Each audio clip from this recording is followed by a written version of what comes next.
any kind of policy or proposal has to get approval of the Ministry of Finance because there are fiscal implications, has to go through PIMC if it's a capital project, a public investment management project, has to go to the Attorney General's chambers to make sure it accords with the Constitution and the laws of Jamaica, has to go to the Cabinet Office to make sure it is accorded with government policy. And those are just some of the entities that have to touch it. So it all goes today in these big brown files. Boom. And the file, when it goes to these places, it has to go to many people. There's the person who receives it. Then it goes to an officer on the desk. Then it goes to maybe the accounting officer, the permanent secretary. Then a minister has to sign off on it, or in the case, the AG. Then it leads. And what's worse, in terms of the number of people who have to touch it, what's worse is that you don't have a time check of how long it's spent in each place. So the blame game becomes very easy. I sent it to you. When you check it, it was sent yesterday, but the impression was given that it was sent a long time ago, right? So all of these things, you end up with things taking a very long time to get done, things that are not controversial, that we all agree on. By having proper information sharing and communication technology, it will allow us to be able to digitize or to have a more efficient flow of information across ministries, departments, and agencies. Because ultimately, a lot of agencies and ministries and departments have to work together to get one thing done.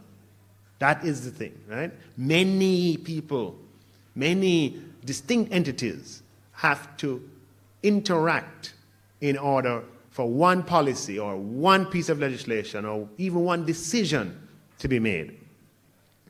The improving of efficiency also, we have projects that are making progress in making specific departments of government more efficient. Our border transaction processes, and we've had a lot of progress there and in other areas of government.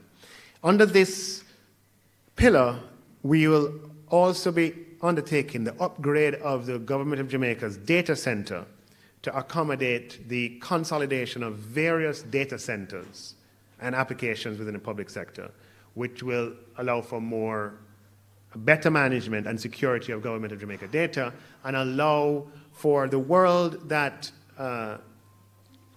Therese spoke about, a digitized world where government services can be delivered digitally. Let's think about the ones that can be delivered digitally now and how it makes our life easier. We can pay property taxes online. I don't know how many of you, by the way, everybody's, we can go online and pay property taxes in the comfort of our bedroom. Makes life, right? We can get NHT refunds online. True? Yeah. And think how efficient it makes. Imagine all the other ways in which we have to interact with the government. Imagine a Jamaica where all of those things we can get online, whether those things are for the individual or they are for the business. And that is what we're trying to achieve with the ICT component of public sector transformation. Now, under the wage bill component, and as I mentioned, the fiscal is very, very important, because without having sustainable fiscal accounts, everything else, nothing else can really happen. And under this component of the project, we're seeking to address a cumbersome compensation structure with the attainment of a wage bill to GDP ratio of 9%. And within the next 18 months, we are developing a compensation policy and philosophy and strategies around a more effective spend on public sector compensation. Part of the challenge that we have with public sector compensation is that there are a multiplicity of scales across the public sector. There are 325 grades. Let me see, right? EC1, AS3, WZ10, depending on where you are. There are three. In fact, in this room, the people here from the public sector, there might be 25 scales in here or more, right? Depending on which ministry, department, or agency you're on. You might be A or Z, but it's 325 of them. Now, it doesn't make sense. It's cumbersome. It makes it difficult to project. It makes it difficult to negotiate. It makes it difficult for us for people to plan careers and so forth. You can just go on the website of, like the countries I mentioned earlier that are doing a great job in terms of their public sector efficiency and transformation efforts, countries like the UK and New Zealand. You can just go and you can see, if you want, the number of grades that they have. I've done it myself. You go on, there are 5 grades in the Treasury, in the Exchequer, in the UK, in our Ministry of Finance, 5. And at the executive level, there are 2 that are common across the public sector. And this is a country of 70 million people, 80 million people, extremely complex, large economy. And if they can have 5 levels plus 2 in their, Ministry of Finance, we have about 25 in our Ministry of Finance. It just doesn't make sense. So and the other problem with it as well is that because the grades are not compatible, it allows for all kinds of arbitrage. A person who wants to be a professional, an engineer and work in government or whichever other profession, there's an arbitrage between being in a public body versus being in a ministry versus being in this ministry or that ministry, instead of just being an engineer who have this level of competence and so forth. And that's when you have greater sort of transparency about these things, it allows for greater efficiency and satisfaction on the part of the public sector officer. So we are taking a strategic look at all these 325, and we have over 175 allowances. And we all understood how these arose. But it's a problem because when you have 175 allowances with 40 bargaining units, you can't keep track of the increase to the wage bill as you go through. And it also leads to inequities across the system because different groups have different kinds of allowances. Some people's allowances are, and I'm making the numbers up here, but 20% of total compensation. For some groups, allowances are 60% of total compensation. So when you agree to certain increases on salaries versus allowances, people's take home, across the public sector differs, and it leads to inequity. And inequities are across ministries and within ministries. And it's cumbersome and should not continue. It doesn't allow for easy implementation. And so we've worked hard on trying to control the growth of the overall compensation bill. And we are engaged with a compensation review. The data towards the end of last year was gathered from all ministries, departments, and agencies, all compensation data for everyone, for all public officers. And the Transformation Implementation Unit is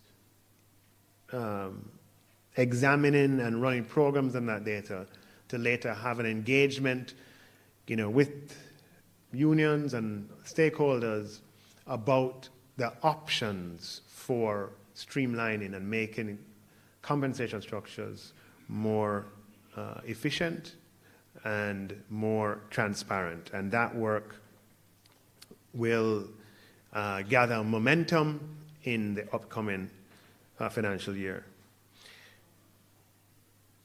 So we expect that these changes, and in particular the changes in information communication technology, will require new skills and new jobs. I mean, it's just, when you're operating a shared service center, it's a different kind of skill sometimes than if you're working in a particular department or ministry of agency. And we will also need sort of skills in data analytics and data security, reporting and forecasting, and other areas, because it's going to be a different kind of public sector that the one that I'm describing to you. So an integral part of the transformation exercise is going to be the upskilling of public officers to equip them with the requisite skills to allow for navigation of this new era. And the Transformation Implementation Unit will be working with ministries, departments, and agencies to identify and to provide the necessary training.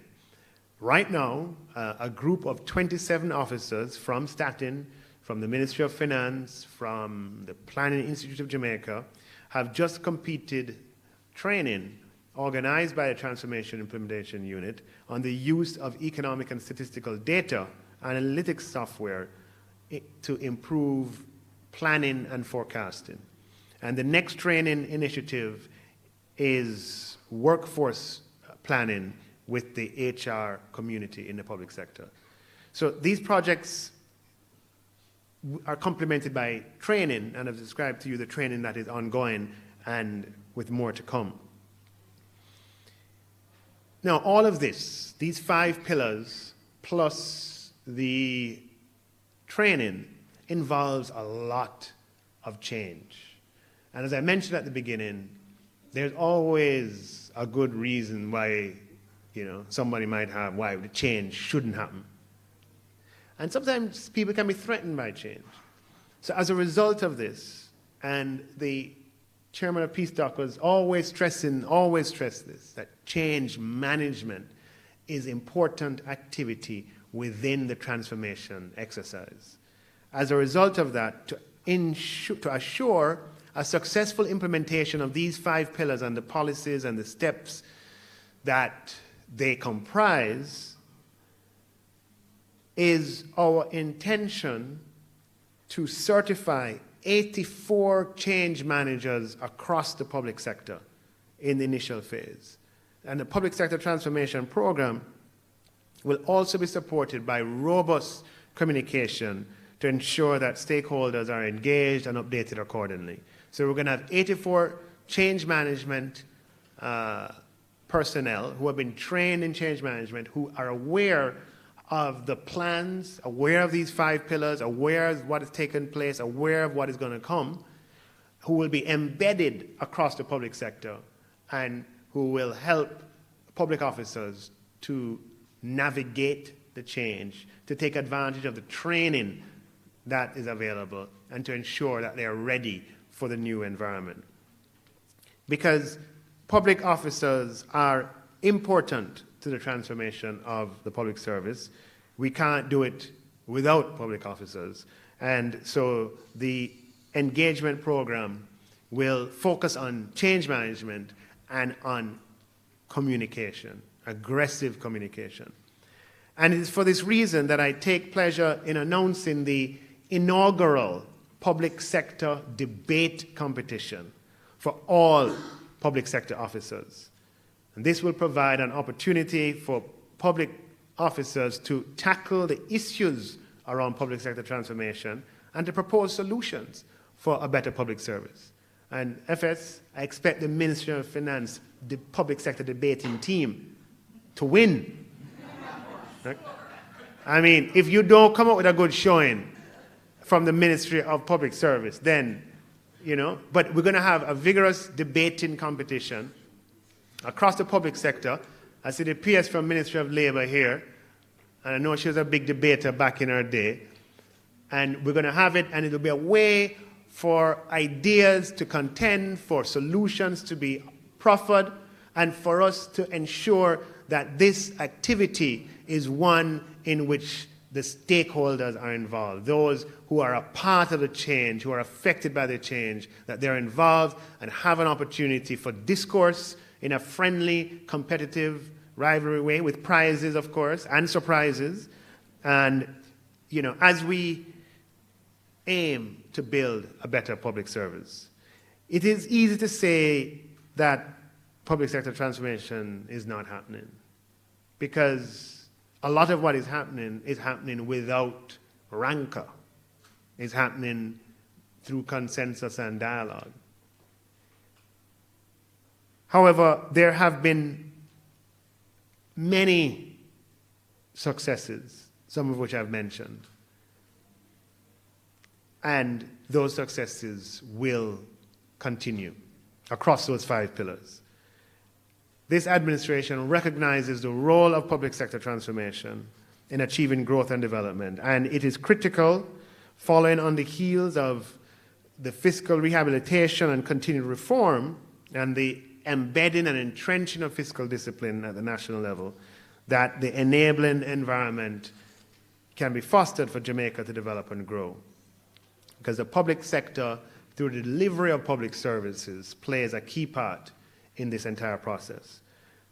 And in closing, I affirm my commitment and that of this administration to ensure that we achieve the modern public service that we deserve and that the public and the people of Jamaica have been calling for a long time.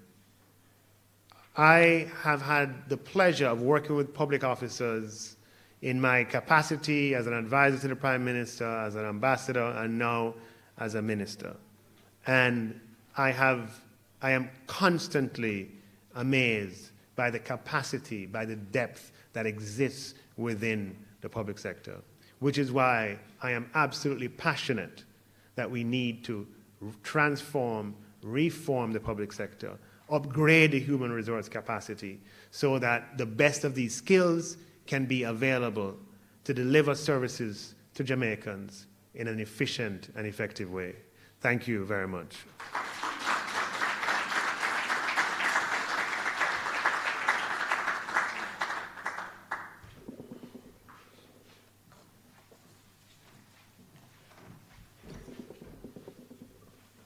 Thank you, Dr. Clark.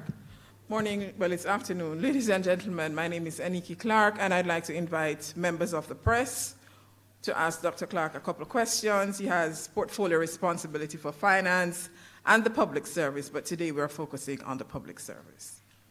You may use that mic, just say your name and your media house if you have any questions.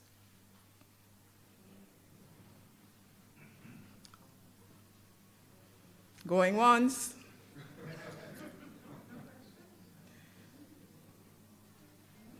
No questions? That was great, Dr. Clark. No questions for you. Maria, I invite you to close.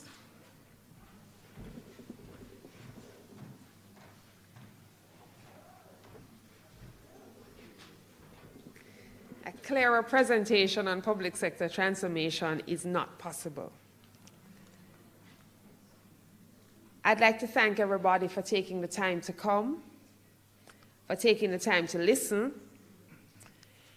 And I would also like to, on behalf of the members of the Public Sector Transformation Implementation Unit, to say thank you for the support that we have received so far.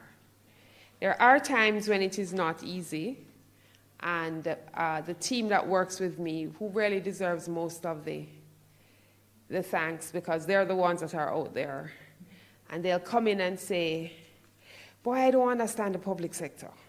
They don't understand that we're doing this for their own good. And we stop and we have a laugh, and we talk about what it is that we're trying to achieve and what it is our vision really means. You know, a modern public service that is fair. That means we treat everybody equally. Values people, both employees and citizens. Values employees by how we pay them and how we treat them. Values citizens through the services that we give them. And then we consistently deliver high-quality services, which means we're always looking at what we do, and we're always seeking to improve the delivery of those services. These are things that are intangible and difficult for people to grasp and hold on to, but they're absolutely important. And the transformation program must always be built on a set of values that are shared and constantly spoken about. This is so important if we are going to do the things that we need to do as a public service in meeting the most important goal that we have, which is to make Jamaica the place of choice to live, work, raise families, and to do business. We don't take that vision lightly. And so I encourage you to continue to support the public sector transformation, to work with us. And we will disagree. We absolutely will disagree on the how. But let us never, ever disagree on the what we're doing. Thank you, ladies and gentlemen. Refreshments.